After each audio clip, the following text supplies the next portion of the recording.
영과 진리로 예배할지니라. 6월 27일 주일 예배 우리 다 함께 사도신경으로 우리 신앙을 고백하심으로 하나님께 예배드리겠습니다.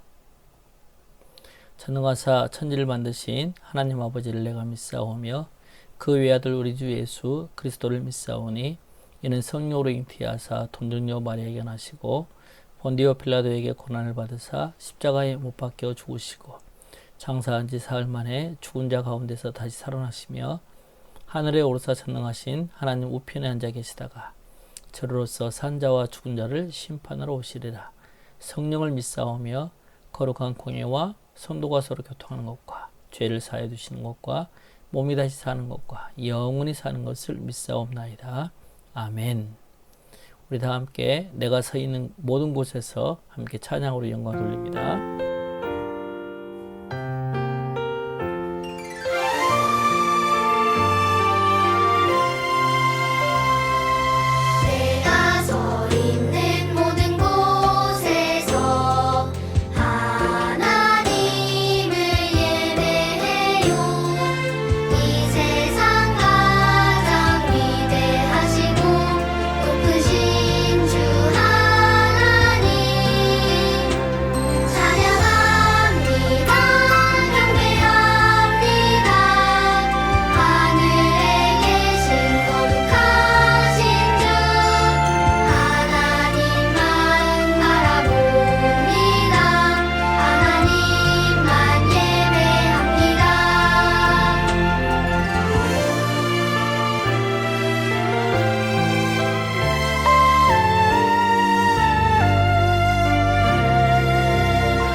오늘은 야고보서 5가 분별력 업그레이드, 믿음의 삶을 위해 바른 분별력을 가지세요. 우리 하나님 말씀 보겠습니다. 하나님 말씀은 야고보서 5장 8절입니다. 앞에 화면을 보면서 같이 읽을까요? 살아계신 하나님의 말씀, 야고보서 5장 8절 말씀. 너희도 길이 참고 마음을 굳건하게 하라. 주의 강림이 가까우니라. 야고보서 5장 8절 말씀. 아멘. 우리들에게 말씀하고 있는데요. 우리들도 인내해야 됨을 이야기하고 있어요. 그리고 아무리 힘들고 어려워도 마음을 굳건히 하고 살아야 될 이유는 곧 주님이 이 세상에 오신 것이 가까워졌기 때문에 우리가 힘들어하고 어려워하는 모든 것들을 하나님이 다 아시고 심판하신다는 사실이에요. 그래서 우리는 힘들고 어려움을 당해도 우리가 해야 될 일은 늘 길이 참고 마음을 굳건하게 하면서 하나님께 가까이 나아가야 됨을 이야기해 주고 있어요. 뜻을 생각하면서 한 번 더 같이 읽겠습니다. 살아계신 하나님의 말씀, 야고보서 5장 8절 말씀. 너희도 길이 참고 마음을 굳건하게 하라. 주의 강림이 가까우니라. 야고보서 5장 8절 말씀. 아멘. 한 줄 없애 볼까요? 자, 너희도 길이 참고, 아시죠? 다 함께 살아계신 하나님의 말씀, 야고보서 5장 8절 말씀. 너희도 길이 참고 마음을 굳건하게 하라. 주의 강림이 가까우니라. 야고보서 5장 8절 말씀. 아멘. 자, 우리 여자친구들만 한번 해볼까요? 살아계신 하나님의 말씀, 야고보서 5장 8절 말씀. 너희도 길이 참고 마음을 굳건하게 하라. 주의 강림이 가까우니라. 야고보서 5장 8절 말씀. 아멘. 남자친구도 또 한번 해볼까요?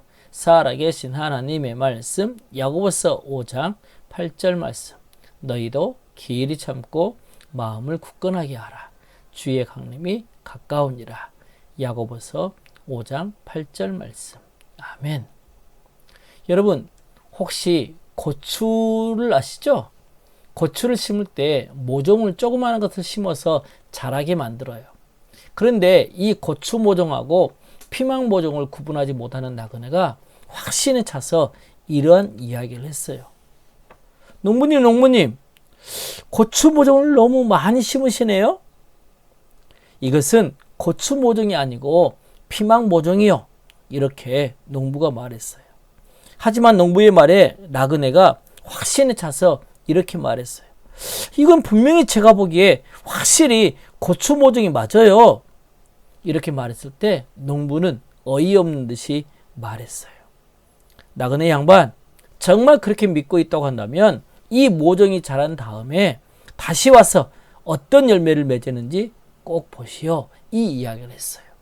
여러분, 이 피망 모종하고 고추 모종이 비슷해서 이렇게 생각되는 거예요. 여러분은 혹시 어떻게 생각하세요? 나그네가 다시 와서 빨갛게 익은 고추를 거두고 있는 농부를 만날 수 있었을까요? 농부는 농사를 짓는 일에 아주 전문가예요. 고추 모종과 비슷한 피망 모종을 잘 분별할 수 있는 능력이 이 농부에게는 분명히 있는 거예요. 그리고 자기 자신의 수고에서 얻게 될 열매에 대해서도 아주 잘 알고 준비하게 되어져 있어요. 오늘 우리 친구들도 항상 살아가면서 바르게 분별해야 될 일이 너무너무 많이 있어요. 우리가 내계, 인내, 긍휼, 신중함, 겸손까지 찾아왔는데 이제 마지막 분별력에 대한 업그레이드를 통해서 이 새끼손가락에 새길 교훈 어떤 것인지 한번 알아보도록 하겠습니다. 여러분 혹시 법정에서 판결을 내릴 때 가장 중요한 것이 무엇이라고 생각하죠? 물론 판결을 뒷받침해주는 증거 자료들도 중요하고 또 사건을 정확하게 바라볼 수 있는 그런 능력도 중요하겠죠? 하지만 가장 중요한 것은 이 모든 사건에 대해서 옳은 판단을 할 수 있는 능력이에요. 어떤 것이 옳고 어떤 것이 그릇됐는지 분별하는 능력이 중요하다는 거예요. 만약에 법정에서 판사가 바른 분별력을 가지고 바른 판단을 하지 않았을 경우에 그것들 때문에 많은 어려움을 당하는 일들이 많이 있어요. 그런데 그런 분별을 중요하게 여기지 않는 법정이 있었어요. 그것은 바로 야고보가 살고 있는 시대에 있는 법정이에요. 야고보가 살고 있는 그 시대의 법정을 한번 살펴볼까요? 여러분, 그 시대의 법정은 참 이상했어요. 그 시대 판사들은 재판할 때 꼭 판결을 내리기에 앞서 피고에게 이렇게 물었어요. 피고는 몇 명의 노예를 거느리고 있습니까? 혹시 얼마나 많은 토지를 가지고 있습니까? 그리고 혹시 몇 개의 접시를 가지고 어느 정도의 커다란 큰 접시에서 식사합니까? 이상하죠? 여러분, 야고보가 살던 그 시대의 판사들은 재판할 때 우리가 살고 있는 그 모든 것들하고 생각하는 것이 달랐어요. 다른 기준으로 죄에 대해서 판결을 내리게 되어졌어요. 얼마나 큰 죄를 지었는가? 또 그 죄에 대한 벌이 합당한가? 이런 사실들을 생각한 것이 아니라 이 죄를 지은 사람이 얼마나 부자인가? 그리고 얼마나 많은 소유를 누리고 있는 사람인가? 이런 것들을 판단하고 이야기하게 되어졌어요. 그렇기 때문에 법정에서 판사가 항상 먼저 물어보는 말은 바로 이런 것들이었어요. 그 시대 사람들은 어떻게 해서라도 부자가 되고 싶어 했어요. 왜냐하면 많은 사람들이 부자가 되면 존경을 했거든요. 하지만 가난한 사람들에 대해서는 무시하고 경멸을 할 만큼 그러했었어요. 그 시대의 부자들은 어마어마한 재산을 가지고 살게 되어졌어요.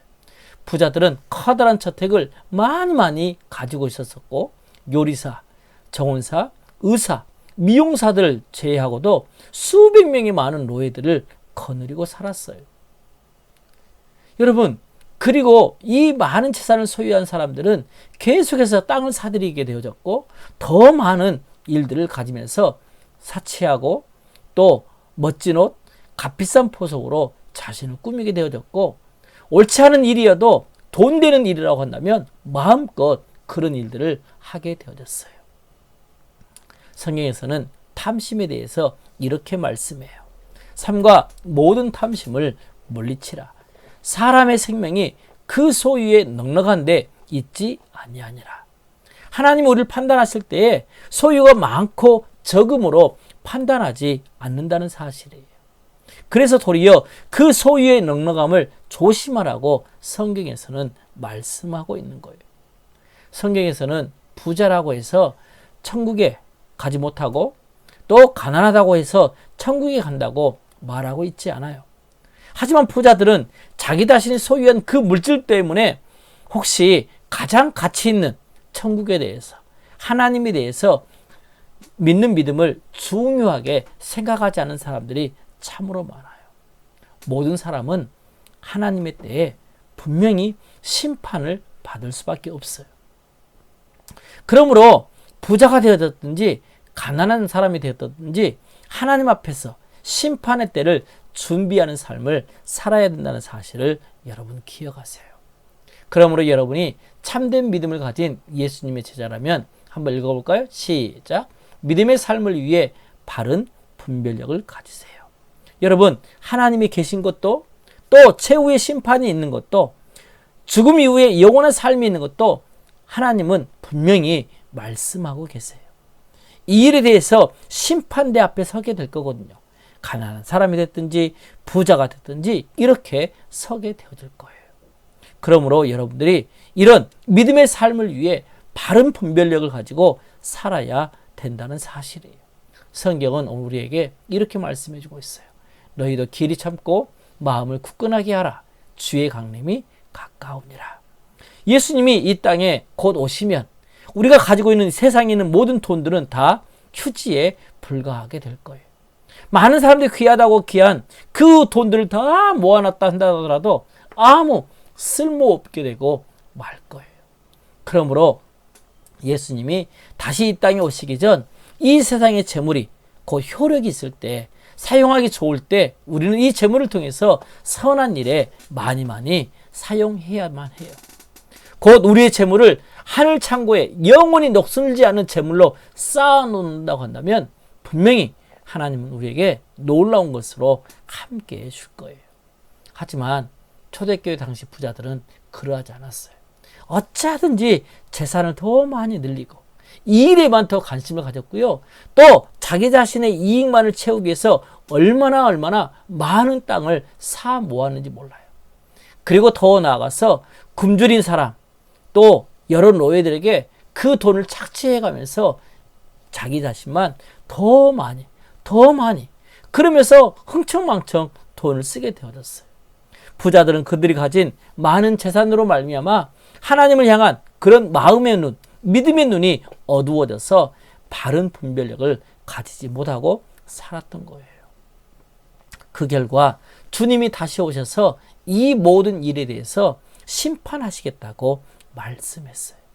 이런 부자들의 행동들 때문에 그 초대교회에 사는 모든 사람들, 특별히 가난한 사람들은 너무너무나도 힘들어졌어요. 그래서 아마 이 사람들은 이 부자들을 벌주고 싶은, 혼내주고 싶은 그런 마음이 많았을 거예요. 비록 가난하고 천대받으면서 고통받고 살고 있었지만 그들에게도 한 가지 중요한 것은 믿음의 삶을 위해 바른 분별력을 가진 것은 굉장히 중요해요. 그래서 이 야고보는 이런 성도들의 고통과 마음의 갈등을 알고 있었기 때문에 오래 참고 또한 불평하지 말고 기다리라고 말했어요. 왜? 심판은 다 하나님께 있기 때문에 그래요. 그래서 성경이 이렇게 말씀하고 있어요. 추수한 품꾼에게 주지 아니한 싹이 소리지르며. 여러분, 그 노예에게 바로바로 임금을 지급하지 아니한 그 모든 것들이 곧 하나님을 향해 소리지른다고 말해요. 그 추수한 자가 우는 소리가 곧 하나님의 귀에 들린다고. 그래서 하나님은 이 땅에서 삶, 곧 잘못 살았던 그 모든 것들에 대해서 반드시 심판하세요.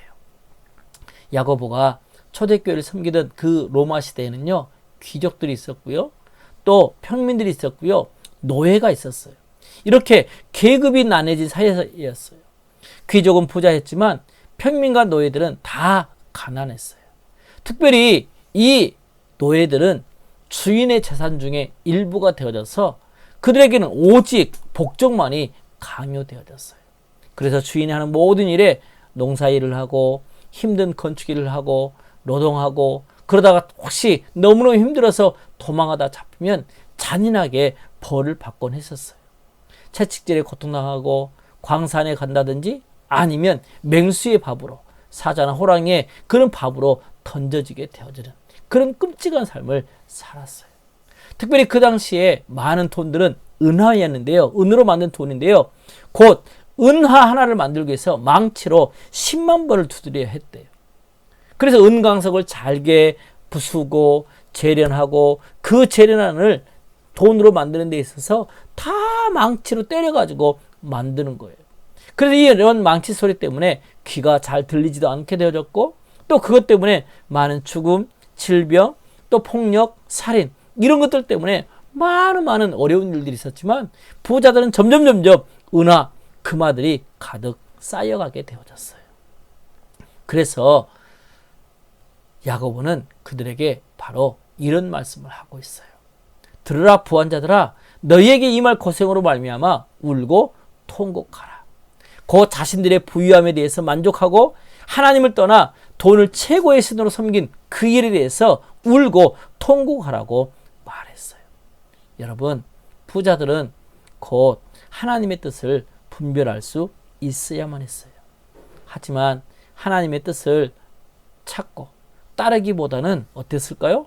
자기의 기쁨, 자기의 즐거움, 그 일에 대해서 그들은 푹 빠지게 되었고 하나님의 심판에 대한 믿음이 없었고 준비도 하지 않았어요. 또한 야고보는 이런 노예들에게도 이렇게 말씀하세요. 너희도 길이 참고 마음을 굳건하게 하라. 주의 강림이 가까우니라. 여러분, 예수님이 다시 오실 그날에는 부자가 됐든지 가난한 세대라는 됐든지 어느 누구나 다 하나님의 심판대 앞에 설 수밖에 없어요. 그렇기 때문에 가난한 삶을 살았던 초대교회 성도들 때문에 그들도 바르게 하나님의 뜻을 분별해야 했고, 또 부자들도 그러한 삶을 살아야만 했어요. 그런데 그 당시에 있는 부자나 또 가난한 사람들에게만 심판이 있는 것이 아니에요. 우리 친구들도 하나님 앞에서 심판을 받는다는 사실을 알고 있나요? 우리 한 사람 한 사람은 모두 다 심판대 앞에 서게 될 거예요. 지금까지 했던 말들, 행동들 숨김없이 다 드러나서 하나님 앞에 심판을 받게 된다고 한다면 우리는 어느 누구나 하나님 앞에서 변명할 수 없게 되어질 거예요. 그래서 우리는 이 하나님의 심판대 앞에 서게 되어지기 때문에 바른 분별력을 가지고 예수님을 믿기로 우리는 선택을 해야만 해요. 왜요? 예수님이 우리의 죄를 대신해서 십자가에 죽으시고 무덤에 묻혔지만 다시금 3일 만에 살아나시게 되어졌거든요. 그래서 우리는 그 예수님은 이제 하늘에 올라가셔서 언젠가는 다시 이 세상에 심판하러 오시게 되어져 있어요. 성경에서는 이렇게 말해요. 곧 하나님을 믿지 아니하고 어때요? 그런 사람들은 벌써 심판을 받게 되어졌노라고. 그래서 우리는 어느 누구나 할 것 없이 다 심판을 받게 되어지기 때문에 이 세상에 살아있는 동안 예수님을 우리 마음속에 믿지 아니하면 하나님과는 전혀 관계없는 그런 심판 받을 수밖에 없게 된다는 거예요. 또한 부자들은 왜 하나님의 형벌을 받게 될까요? 성경에서는 이렇게 말해요. 너희 재물은 썩었고 너희 옷은 좀 먹었으며 너희 금과 은은 녹이 슬었고 이렇게는 이야기를 해요. 그 초대교회 때 3대 부가 있었는데, 3가지 부가 있었는데, 첫째는요, 옷. 그 왕들이 입는 옷처럼 그런 옷을 입고 사는 거예요. 두 번째는 금과 은. 세 번째는 쌓아놓은 곡식. 이런 것들이 곧 3가지의 자랑거리였대요. 그런데 이런 모든 것들은 다 뭐예요? 일시적인 것들이에요. 곧 지나가다가 언젠가는 없어지기도 하고 또 더 나가서 많이 벌기도 하고 그래요. 이 모든 것들은 언젠가 없어지게 되어지기 때문에 영원하지 않아요. 그런데 그것들이 영원히 될 것처럼 그 사람들은 이 세 가지를 다 자랑하게 되어졌어요. 여러분, 영원한 것과 영원하지 못할 것에 대해서 여러분은 분별하고 있나요? 우리는 하나님의 심판대 앞에 서게 되어질 거예요. 그런데 바로 부자들이 이렇게 영원한 것 분별하지 못하고 자신의 재물을 선한 일에 쓸 줄도 모르고 자기를 위해서 쓴다고 한다면 그들에게 있어서 영원한 심판 받을 수밖에 없는데, 곧 금과 은의 그런 록이 그 증거가 된다고 성경은 말씀하고 있어요. 자신의 재물을 올바른 일에 사용하지 않았던 그런 부자들은요, 어때요? 영원한 고통을 받을 거예요. 그러므로 우리는 이 믿음의 삶을 살아내야 되는데 어떻게 해요? 곧 바른 분별력을 가지고 믿음 가운데 살아내야 된다는 사실이에요. 여러분이 예수님을 믿는 하나님의 자녀라면 읽어봐요. 시작. 믿음의 삶을 위해 바른 분별력을 가지세요. 그래요. 오늘 성경은 우리에게 뭐라고 말했어요? 너희도 길이 참고 마음을 굳건하게 하라. 주의 강림이 가까운지라. 곧 주님이 다시 오실 때 우리는 부끄러움이 없는 하나님의 사람으로 믿음으로 승리하는 삶을 이루어야만 해요. 여러분에게 한 가지 이야기를 해주려고 해요. 지금으로부터 약 120년 전의 사람인데 다이너마이트를 발견한 노벨이 노벨상을 만들게 된 사연을 친구들에게 이야기해 줄 거예요. 노벨은 1833년에 스웨덴에서 태어났어요. 그는 화학자였고 또 발명가로서 두각을 나타낸 사람이었어요. 그런데 그가 33살이 되어졌을 때 최초로 다이너마이트를 발명했어요. 그는 이 다이너마이트를 발명함으로 놀랄 그런 갑부가 되어졌어요. 그런데 한 30년이 지난 이후에 어떤 신문기자가 신문에 기록했는데 혹시 잘못 기록했어요. 뭐라고 기록했냐면 이렇게: 다이너마이트의 왕, 파괴의 발명가 노벨이 죽다. 실은 이 사람은 발명가 노벨이 죽은 줄 알았는데 원래는 다른 사람의 이름을 가지고 있는 노벨이 죽은 거예요. 그런데 그 신문에다가 이렇게 내어놓은 거예요. 그러면서 이 신문을 바라본 이 노벨은요, 깜짝 놀라게 되어졌어요. 다이너마이트의 왕 죽다. 파괴의 발명가, 죽음의 사업가 죽다. 그 기사를 보는 순간 노벨은 깊이 생각에 잠겼어요. 나는 정말로 죽음의 사업가였나? 얼마나 많은 사람이 나 때문에 죽음을 당했을까? 이런 생각을 하게 되어졌어요.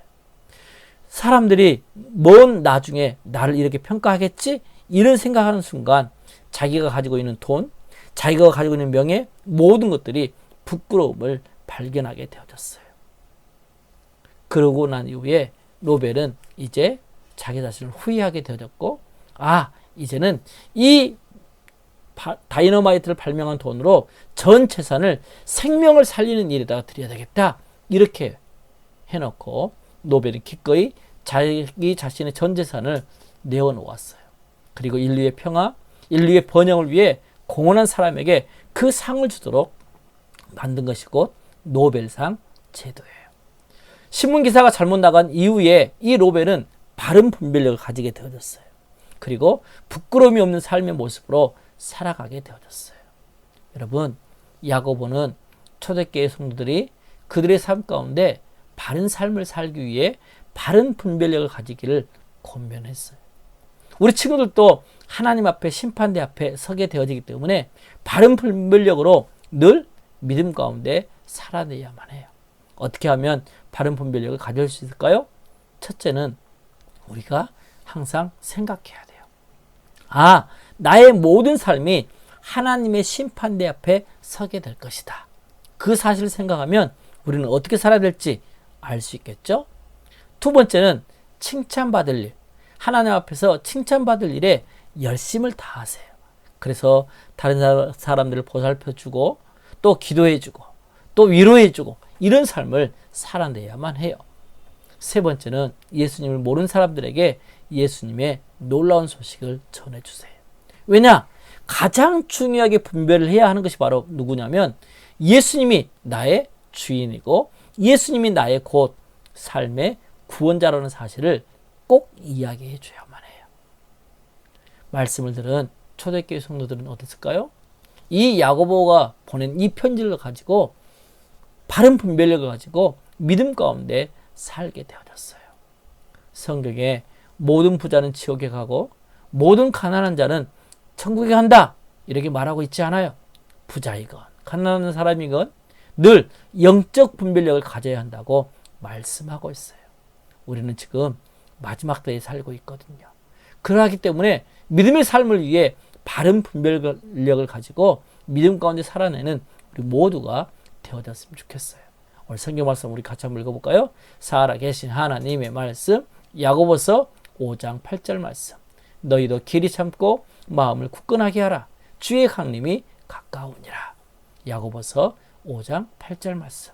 바른 분별력을 위해서 우리 세 가지 갖자고 그랬죠? 첫째, 하나님의 심판대 앞에 설 것을 생각하라. 두 번째는 칭찬받을 일을 열심히 하라. 마지막 세 번째는 진짜로 바른 분별력, 곧 예수님 안에 거하도록 예수님의 그 놀라운 소식을 전하라. 이 사실을 꼭 기억하면서 믿음으로 승리하는 우리 모두가 되어졌으면 좋겠어요. 하지만 이렇게 하고 싶어도 할 수 없는 친구들은 먼저 예수님을 믿는 것이 필요해요. 꼭 예수님을 믿고 하나님 앞에서 늘 승리하는 우리 경신 공동체들이 다 됐으면 좋겠어요. 함께 기도합니다. 하나님 아버지 감사합니다. 바른 분별력을 가지고 믿음 가운데 살아내게 하시되 우리가 항상 하나님의 심판대 앞에 서게 될 것을 생각하고 칭찬받을 일을 열심히 감당하며 예수님의 그 놀라운 소식을 전할 뿐만이 아니라 우리가 예수님을 믿는 바른 분별력으로 영적인 분별력으로 승리하는 삶을 이룰 수 있도록 도와주세요. 예수님의 귀하신 이름으로 기도합니다. 아멘. 우리 함께 업그레이드 찬양하도록 하겠습니다.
이제는 주 예수 그리스도의 은혜와 하나님 아버지 사랑하심과 성령님의 교통하심이 업그레이드한 믿음의 삶의 모습으로 하나님께 영광 돌리기를 소원하는 모든 친구들 위해 선생님 위해 우리 부모님들 위해 영원토록 함께 있을지어다. 아멘. 이제 다음 주가 되어지면 7월 달이에요. 한 친구들도 빠지지 않고 예배당에 나와서 함께 예배하고 하나님께 영광 돌리는 친구들이 되어지고 또 7월 25일부터 시작되어지는 여름 성경학교도 함께 참여하는 믿음의 친구들이 됐으면 좋겠어요. 다음에 또 만나요. 안녕.